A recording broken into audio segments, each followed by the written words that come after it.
É uma alegria poder estar aqui. Confesso que eu estava com muita saudade. Não tanta quanto eu estava semana passada, porque semana passada eu estava aqui na cantata. Mas é uma igreja, são irmãos queridos que fazem falta na minha vida, na vida da minha família. Então é uma alegria e uma honra estar compartilhando a palavra com vocês. Nós estamos em Maringá, basicamente há 2 meses e meio, 3 meses. Deus tem feito coisas maravilhosas. Eu não sei se vocês têm acompanhado. Parece, aos nossos olhos humanos, um trabalho que tem pouca gente, falta talvez voluntário, faltam algumas coisas, algumas ferramentas que nos dão uma certa angústia, mas lá tem sido uma ferramenta para os irmãos que participam e para nós de que Deus está no controle de todas as coisas. Eu queria compartilhar com vocês, acho que o pessoal da projeção tá no jeito, não sei se eles estão me ouvindo, na foto, não sei se isso. Isso foi uma confraternização hoje, lá em Maringá, com os irmãos que estão caminhando com a gente. Então isso aqui é um milagre que tem acontecido através da Calvary Campo, que tem essa missão de gerar discípulos de Jesus em qualquer lugar, e agora em Maringá. Então eu queria mostrar que Deus tem feito coisas lá. Deus tem agido poderosamente na vida de vários irmãos, e eu queria pedir para vocês orarem pela igreja, pelos irmãos, pela cidade, para que o evangelho transforme mais vidas, não por quantidade, mas pela esperança que também é nossa. Amém? E agora, finalmente, vamos ler a palavra do Senhor. Quero convidar os irmãos a abrirem as suas Bíblias no profeta Isaías, capítulo 9. Profeta Isaías, capítulo 9. Hoje nós vamos conversar sobre um tema que o pessoal já deve imaginar, né? Natal. Natal, o nascimento de Cristo, e o que Deus colocou no meu coração, eu espero que venha falar ao coração de vocês também, tá bom? Então, Isaías capítulo 9, nós vamos ler do verso 1 até o verso 7, tá? Isaías capítulo 9, 1 ao 7. Diz assim a palavra do Senhor: Contudo, não haverá mais escuridão para os que estavam aflitos. No passado, ele humilhou a terra de Zebulon e Naftali, mas no futuro honrará a Galileia dos gentios, o caminho do mar, junto ao Jordão. Porque o povo que caminhava em trevas viu uma grande luz, sobre os que viviam na terra da sombra da morte raiou uma luz. Fizeste crescer uma nação e aumentaste a sua alegria, e eles se alegraram diante de ti, como os que se regozijam na colheita, como os que exultam quando dividem os bens tomados na batalha. Pois tu que destruíste o jugo que os oprimia, a canga que estava sobre os seus ombros, a vara de castigo do opressor, como no dia da derrota de Midian. Pois toda bota de guerreiro usada em combate, toda veste revolvida em sangue serão queimadas como lenha no fogo. Porque um menino nos nasceu, um filho nos foi dado, e o governo está sobre os seus ombros, e ele será chamado Maravilhoso Conselheiro, Deus Poderoso, Pai Eterno, Príncipe da Paz, e ele estenderá o seu domínio, e haverá paz sem fim sobre o trono de Davi e sobre o seu reino, estabelecido e mantido com justiça e retidão, desde agora e para sempre. O zelo do Senhor dos Exércitos fará isso. Vamos orar? Senhor, nós te damos graças pela sua palavra. Nós te damos graças por tudo que o Senhor tem feito. Nós, às vezes, não nos lembramos desse período festivo que é o Natal. Mas que agora o Senhor venha falar poderosamente nas nossas vidas, que o Senhor, de fato, através do seu Espírito Santo, possa nos convencer daquilo que ainda nós temos dúvidas. Senhor, fala conosco. Continua abençoando essa igreja, continua estando com esses irmãos, e que mais e mais pessoas possam vir para te conhecer. É no nome de Jesus que nós oramos. Amém. Amém. Como Moa bem falou na oração, final de ano ele dá um certo sentimento de esgotamento, dá um certo sentimento de cansaço. E confesso que por vezes eu me sinto sufocado, eu me sinto angustiado, porque no mundo onde você tem muita informação, você acaba não sabendo o que é certo e o que é errado. Então, todos aqui têm acesso provavelmente à internet, a vídeos, e parece que toda a sua vida é vivida errada. Eu trabalho com vendas, então eu estou sempre pesquisando como trabalhar melhor com vendas. Aí aparece um cara de um vídeo que fala: você fez isso a vida errada e tem que mudar. Aí você quer melhorar o seu casamento, você pega até pessoas cristãs. Você tem métodos, você viveu o seu casamento errado. Se você fizer assim, assim, assado, o seu casamento vai ser feliz. Com seus filhos, você não pode deixar ele ter tela por mais de 3 horas e meia. Então, até 3 horas e 15 você pode fazer, você estava fazendo errado. Se você fizer desse jeito, vai estar certo. Dinheiro, você tem que aplicar na bolsa. Não, aplicar na bolsa é errado. Você tem que comprar coisas, comprar imóveis. Não, imóvel é defasado. Você fala assim, cara, o que eu faço? Porque se os caras que estudam toda hora falam para mim o que é certo, o que não é e eu estou vivendo errado, a gente precisa fazer alguma coisa. Da mesma forma na parte da dieta. Até um tempo atrás, a manteiga era a coisa mais maravilhosa do mundo. Agora é margarina. Manteiga é coisa só para cozinhar e olha lá, porque margarina é mais saudável. Você fala assim, cara, o que eu faço? Para onde eu vou? E gera uma certa angústia. E na própria igreja tem tanta coisa sendo falada hoje que você não sabe em quem acreditar. E isso está sempre falando, você está fazendo tudo errado. Você está vivendo errado e se você me ouvir, você vai viver certo. E não tem nenhum problema da gente querer aprender a viver algumas coisas certas. Não tem nenhum problema a gente melhorar. Mas o que mais me intriga é que essas pessoas, elas têm muita visualização. Elas têm muita relevância. E por quê que elas têm tanta notoriedade e tanta relevância? Porque elas sabem que todos estão procurando uma verdade concreta, uma verdade real. E infelizmente, nós cristãos também. A gente, mesmo tendo Cristo, mesmo tendo os mandamentos, nós, através das circunstâncias da vida, deixamos de lado e achamos que a solução dos nossos problemas são esses gurus de internet. São as coisas que as pessoas falam porque elas têm um estudo, porque tem muitas pessoas inscritas no seu canal.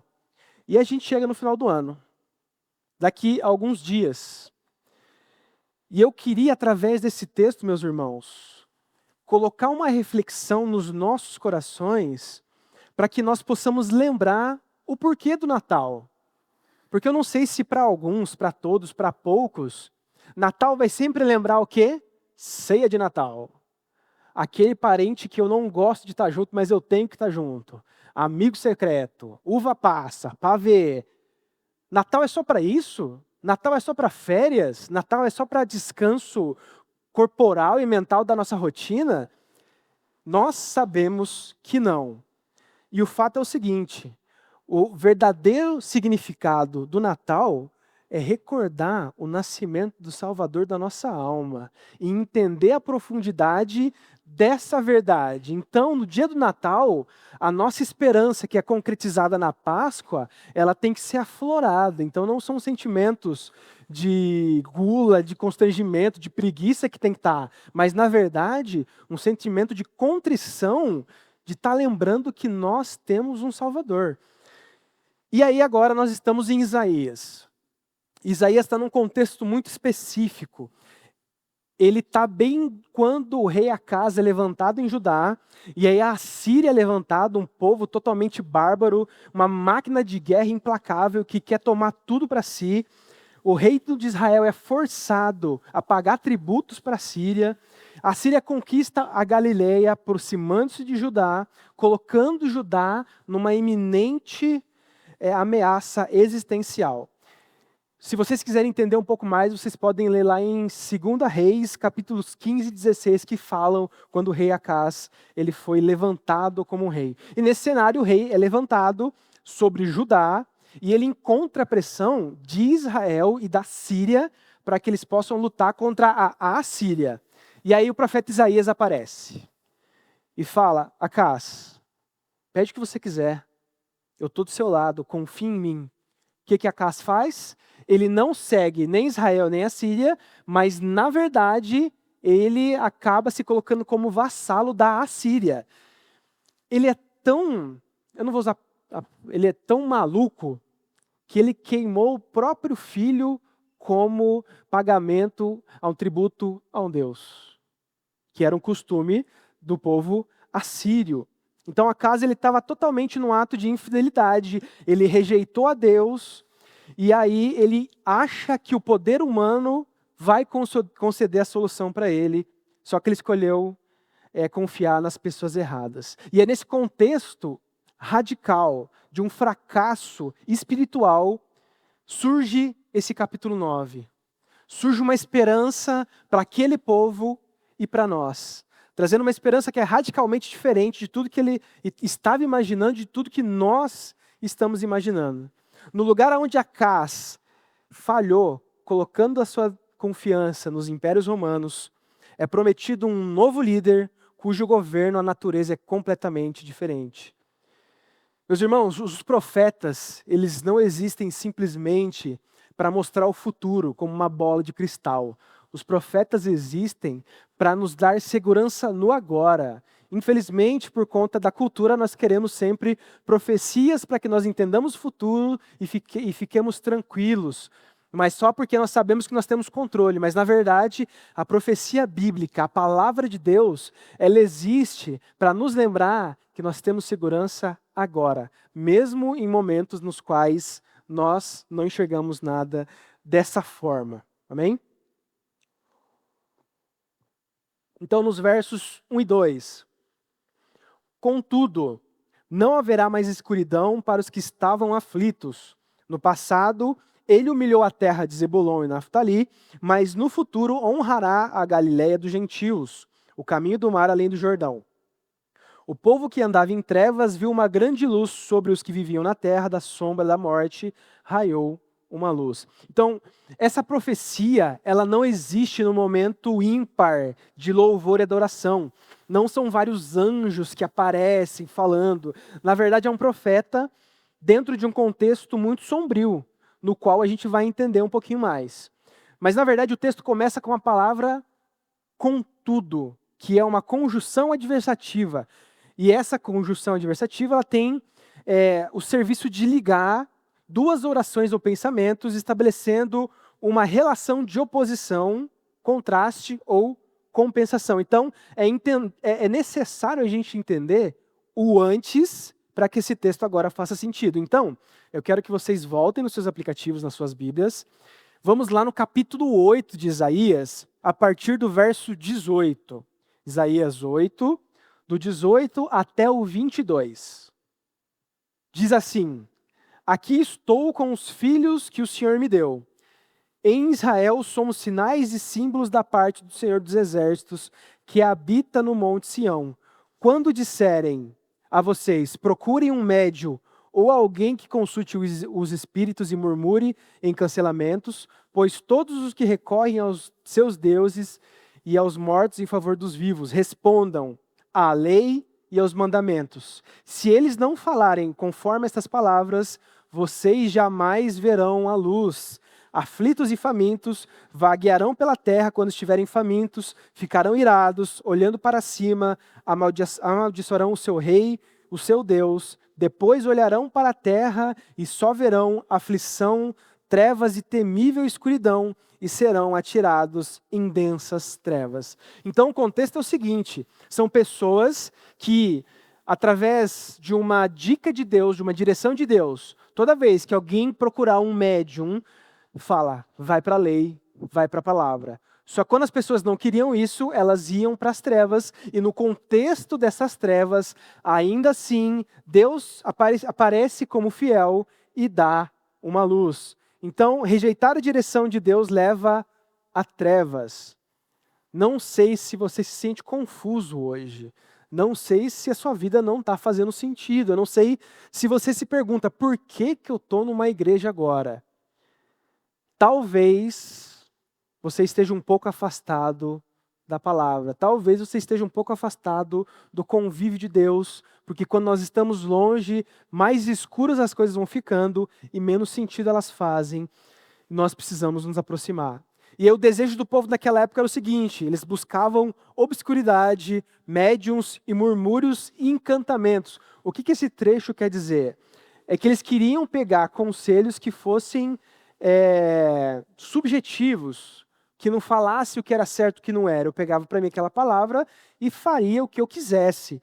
E é muito mais fácil você estar num lugar que você pode interpretar a verdade a partir daquilo que você acha que é o correto. Mas não, eu entendi outra coisa, eu vivo do jeito que eu quiser, e aí Deus dá uma direção que é oposta a você procurar esses médiums, esses murmúrios, que é a lei e o Testamento, e o Antigo Testamento à luz da palavra.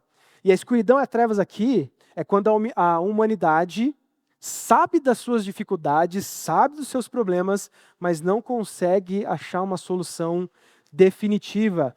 Então nós temos os nossos jeitos de achar uma solução. Nós podemos falar às vezes da boca para fora que nós confiamos em Deus, mas nós temos o nosso jeito. Semana passada eu estava com um problema, e aí eu lembrei, eu falei, eu sou crente, sou filho de Deus. Eu vou falar assim, Senhor, resolve lá. Mas eu dei risada depois do que eu orei, porque para mim foi assim, Senhor, faz aí que eu faço o meu, se não der certo eu estou fazendo o meu aqui, só para o Senhor não falar que eu não tentei do seu jeito, estou tentando do meu aqui também. E aí ele resolve, da maneira mais constrangedora que eu pudesse imaginar, ele resolve e bota um dedo na ferida e fala assim, eu estou cuidando de você.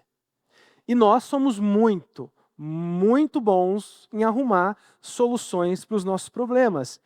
Então, nós temos como buscar solução nos misticismos. Então, eu foco no meu interior para que, através de uma busca profunda, eu consiga uma consciência divina. Então, eu procuro em mim, eu sou a solução e eu vou me encontrar. Ou na filosofia, eu posso acreditar que uma grande teoria intelectual vai me trazer uma salvação. Então, como o evangelho pode ser uma filosofia mais espiritual, eu vou para outra filosofia que vai me dar uma solução intelectual na qual eu não precise viver a partir dos mandamentos de Cristo.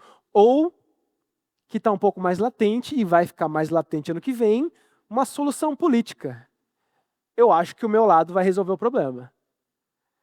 Eu acho que o meu político, quando ele estiver lá, é Jesus no céu e ele na terra. Ele é o santo dos santos. Então a gente tem que votar nele porque ele vai nos salvar. E a gente sabe que não é verdade, mas ainda assim nós negligenciamos as coisas para achar que a política vai nos salvar. Ou se não a economia. A gente pressupõe que a riqueza ela vai nos dar estabilidade e uma solução final. Então se eu tenho uma grana na minha conta, eu não preciso me preocupar. Se eu tenho um dinheiro lá, eu sei que se der tudo errado, eu tenho dinheiro. E quando eu não tenho dinheiro, minha vida é um inferno. O que a gente faz? Qual que é a nossa solução? Essas soluções, entre aspas, paliativas, a gente sabe que vão acabar. A gente sabe que vão nos frustrar. A gente sabe que não vai dar certo. Mas ainda assim, o que a gente faz? A gente vai para elas. E a mensagem que a humanidade pode se salvar é uma mensagem oposta do Natal. Então a gente sai de um cenário de desespero daquele povo que estava em densas trevas, que estava vivenciando um momento totalmente obscuro de guerra, de busca de solução própria. E aí o profeta Isaías aparece com uma esperança maravilhosa. A profecia mencionada no verso 1, ela é citada pelo Evangelho de Mateus.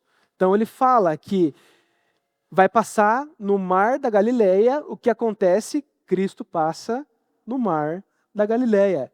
Surgiu uma luz inesperada, surgiu uma solução externa, a luz simplesmente se manifestou.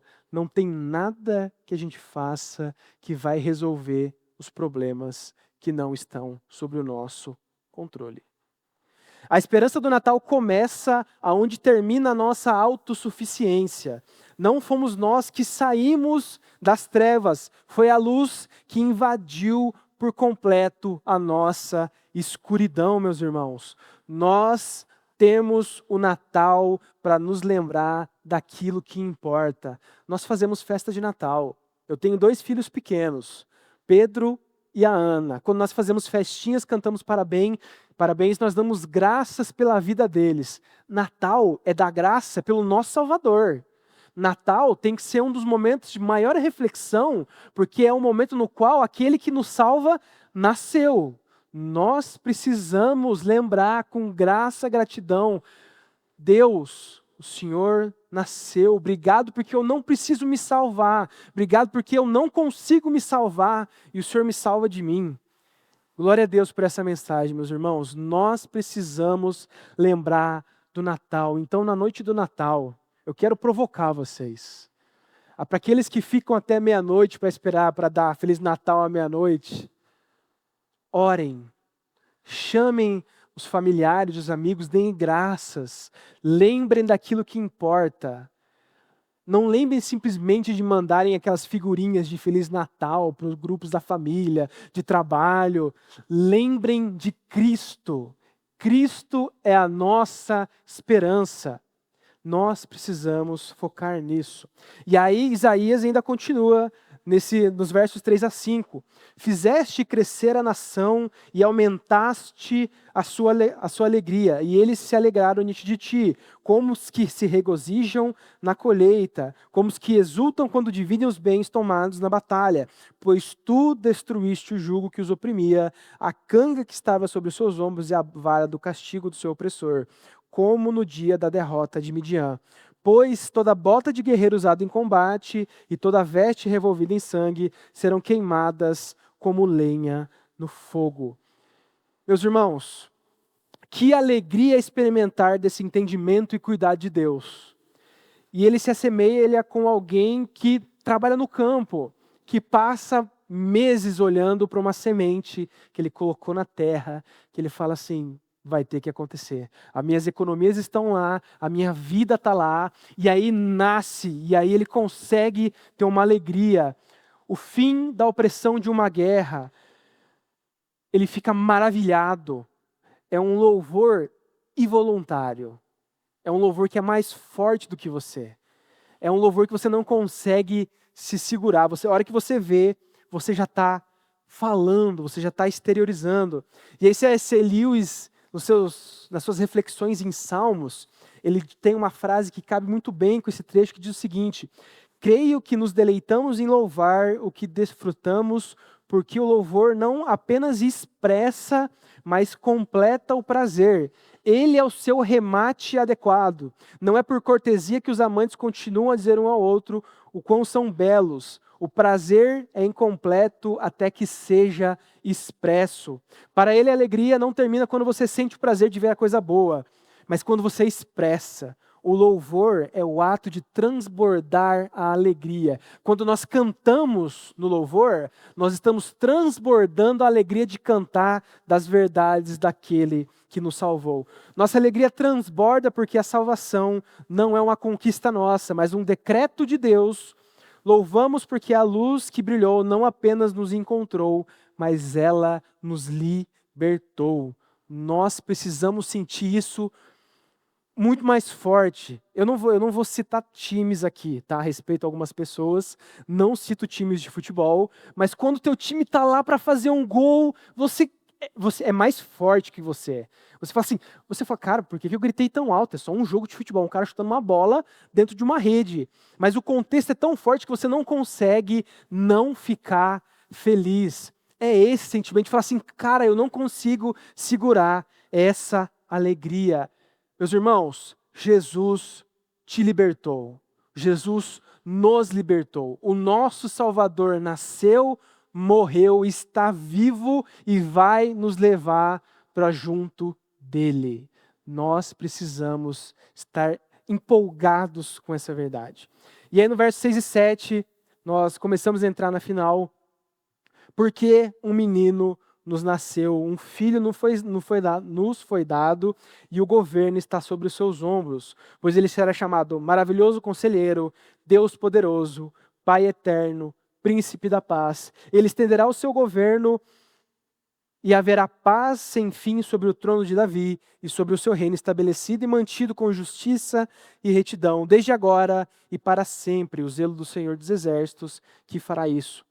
Qual que é a forma pela qual a luz emerge na escuridão? Através de um menino. Logicamente, racionalmente, não faz sentido. O que a gente espera de um Salvador? Sendo bem sincero, o que a gente espera de um Salvador? A gente espera alguém com poder e influência, um líder político, uma figura que tem casos de vitória militar e alguém nascido numa cidade de muita influência. Nós colocamos as nossas esperanças naquilo que a gente acha que vai nos salvar, que é alguém influente, alguém poderoso, alguém com eloquência, alguém que consegue liderar um exército para que, se caso alguém vier nos destruir, ele vai destruir o exército. A gente coloca as coisas, as nossa segurança nessas coisas. Só que, na verdade, a realidade do Natal é outra. Ela vem através de vulnerabilidade, simplicidade, vem através de um ser humilde, vem através de alguém que morre como um criminoso e alguém que nasce no interior. Por que um menino? Por que ele não vem logo numa carruagem de fogo do céu, passa a faca em todo mundo, leva aquele que os ama e resolve tudo? Provavelmente por dois motivos. Primeiro, mostrar que o nosso Salvador seria plenamente humano. Eu estudando esse texto, eu ouvi um comentarista falando uma coisa que faz muito sentido. A gente tem a mania de falar que errar é humano, para justificar quando a gente erra, né? Pô, eu errei com você, pô, errar é humano. Jesus não errou. E Jesus era 100% humano. E aí? Então errar não é humano. O nosso Salvador, de fato, ele veio para nos salvar através da sua humanidade. E segundo, demonstrar um método de Deus. A maior vitória de Deus vem através do que parece ser fraco. Ele faz isso para realizar a maior de suas vitórias, fazendo assim a demonstração máxima do poder, dizendo: não é como você imagina. Eu não sei quais orações têm passado no seu coração hoje. Eu não sei quais anseios estão tão latentes. Você está orando. Você está pedindo. Eu estou orando há 1 ano. Eu estou orando há 2 anos. Eu estou orando há 10 anos. E Deus não me responde. Será que Ele existe mesmo? Sendo que, na verdade, Ele faz as coisas do jeito que Ele quiser. Da forma que Ele quiser. E a gente sabe que a forma que Ele quer é muito melhor do que a nossa. Então, às vezes, nós temos que nos perguntar se a oração que nós estamos fazendo é boa para nós e é da vontade de Deus.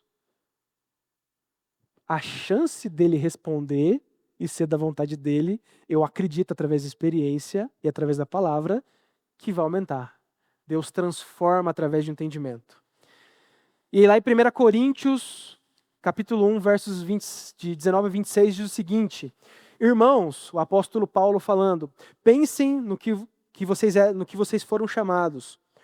Poucos eram sábios segundo os padrões humanos, poucos eram poderosos, poucos eram nobre nascimento, mas Deus escolheu os que são loucos para o mundo, a fim de vergonhar os sábios, e os fracos para que o mundo, a fim de vergonhar os fortes.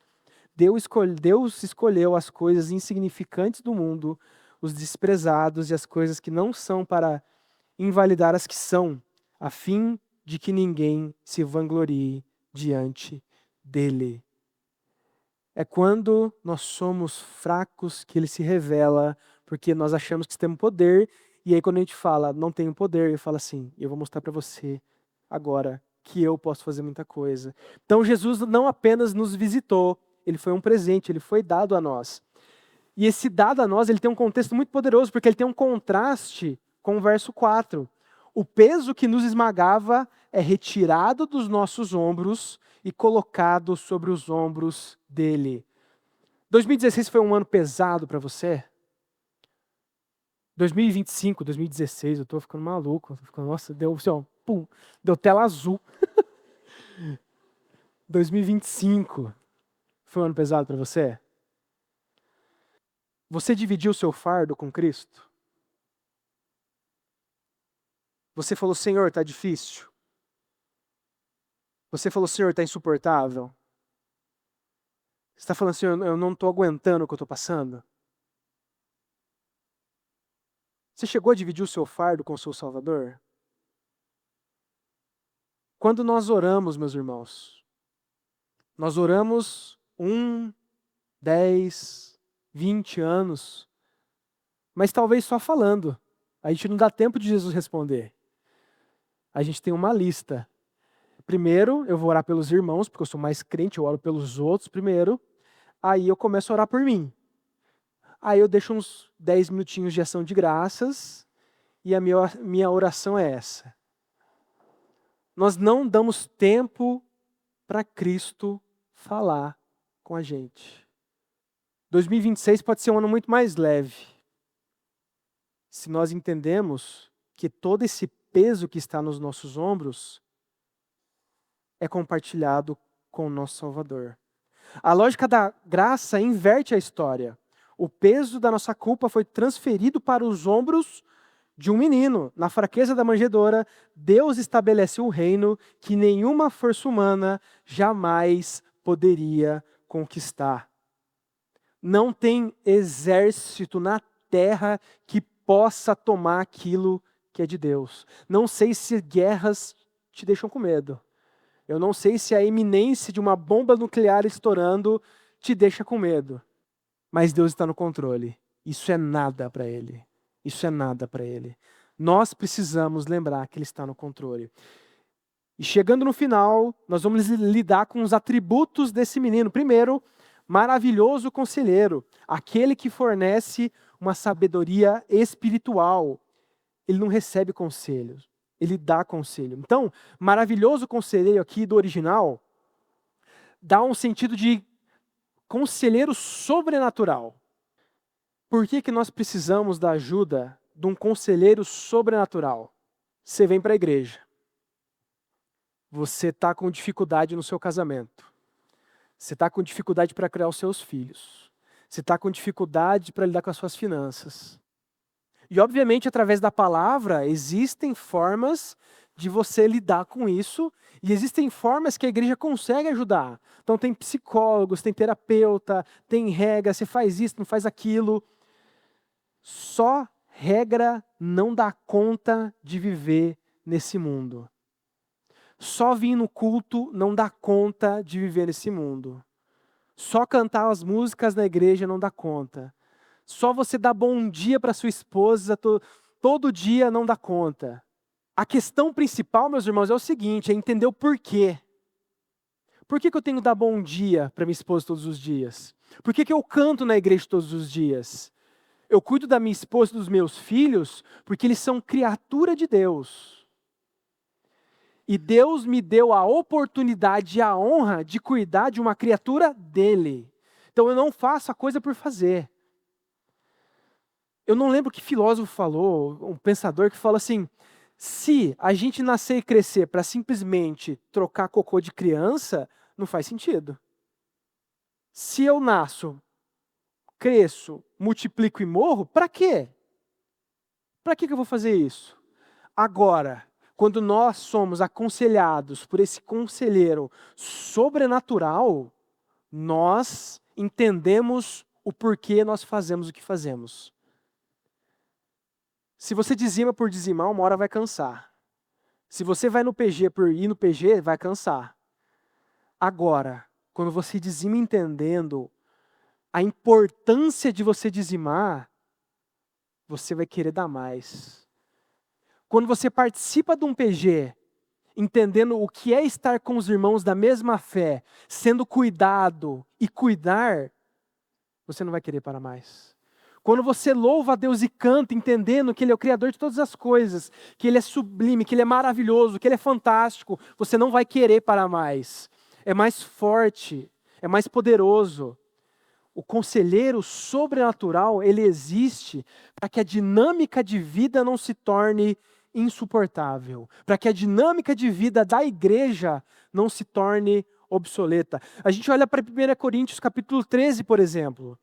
Eu posso fazer tudo o que está escrito naquela lista, mas se eu não tiver amor, eu posso cantar, eu posso tocar, eu posso pregar, eu posso montar uma cadeira, eu posso estar na mídia, eu posso trabalhar dizendo que eu sou um cristão, mas se eu não faço isso amando a Deus, não vale nada. E esse maravilhoso conselheiro, ele nasce das trevas como uma luz, falando, gente, olha certo para tudo isso, nós precisamos ouvir a Ele. E aí na sequência é Deus forte, Deus poderoso, vem do hebraico El Gibor, que é o sentido de próprio Deus, que também é usado no capítulo 10 de Isaías, para mostrar e se referir que Ele é o próprio Deus. Então o menino, 100% homem, 100% Deus. E Ele é o Pai eterno, o Pai da eternidade. O texto realça essa natureza eterna, a liderança protetora e amorosa de Deus, a divindade e soberania do Messias, que assegura um reinado duradouro de paz e justiça. Por mais que hoje nós não estamos enxergando paz e justiça. E Ele é o príncipe da paz, o Shalom. Esse shalom é muito maior do que uma ausência de guerra, mas é a restauração de todas as coisas sem a possibilidade de que hajam problemas e guerras. Então ele vem para dar paz para nós. Você está ansioso? Você está nervoso? Você sabe que o que vai acontecer amanhã talvez não dê certo? Talvez ano que vem não seja um ano bom? Deus está no controle. E experimentar esse cuidado dele é incrível. Ele é o príncipe da paz também para os nossos corações. Essa profecia de Isaías é para falar, gente, calma. Parece que dando tudo errado, mas eu estou aqui. John Oswald ele fala o seguinte: a paz oferecida pelos líderes humanos é como se fosse um acordo de trégua assinado à sombra de uma espada, que dura apenas enquanto o medo persiste. Já o príncipe da paz é como um rio profundo que acalma a terra ressequida, transformando a própria natureza do solo para que a vida floresça sem necessidade de muros. É uma paz que não acaba mais. Tim Keller também diz o seguinte: nossos problemas eram tão grandes que Deus teve que descer as escadas e intervir pessoalmente. Ele não enviou um anjo, ele não enviou uma carta, ele não deu um manual simplesmente de instruções. Ele desceu através de um menino que é maravilhoso conselheiro, Deus forte, Pai da eternidade e príncipe da paz. Então é como se fosse um pai que está na sua casa e vê os seus filhos brigando. Está lá vendo brigando e ele sabe que se ele não for lá intervir, vai ser pior. Deus está vendo um monte de coisa acontecer. E ele desceu. E ele está aqui. E ele vai voltar. E qual que é a nossa reação diante de tudo isso?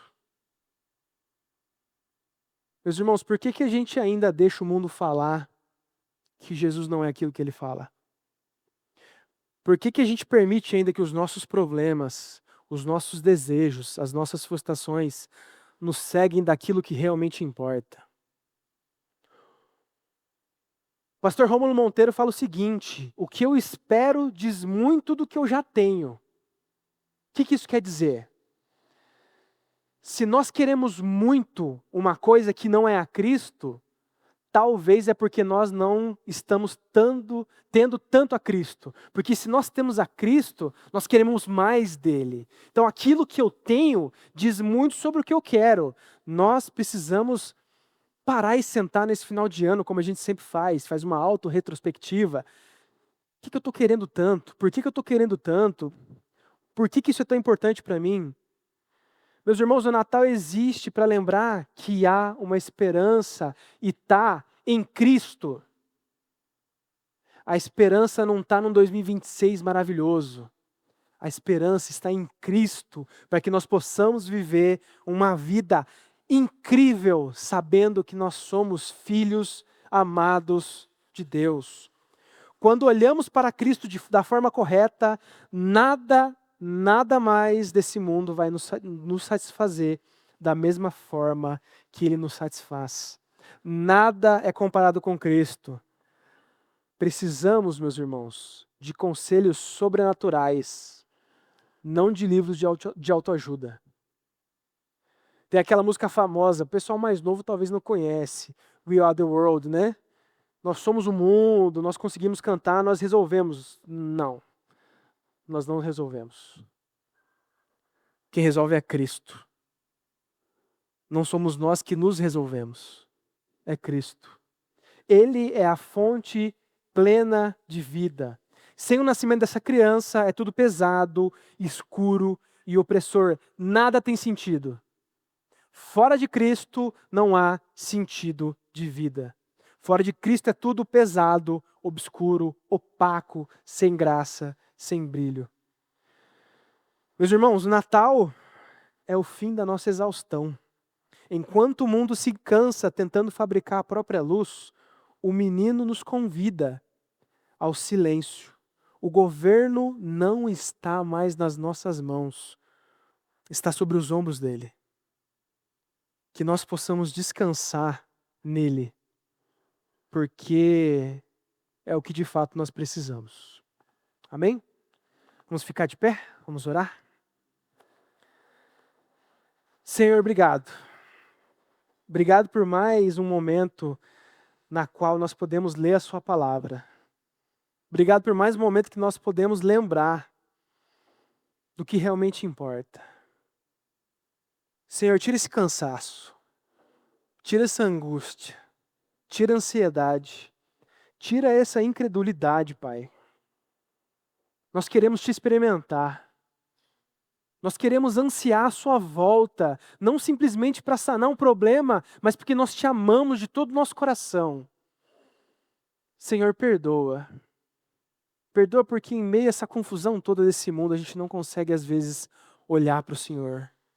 E obrigado. Obrigado porque o Senhor está aqui, mais um domingo, lembrando e falando, tá tudo bem, só olha para mim. Olha para mim e vive a partir daquilo que eu estou falando. A vida faz mais sentido quando vocês estão comigo, Senhor. Obrigado pela sua verdade, Pai. Esteja conosco, que nós possamos viver aquilo que o Senhor tem para nós. É em nome de Jesus que nós oramos. Amém. Amém.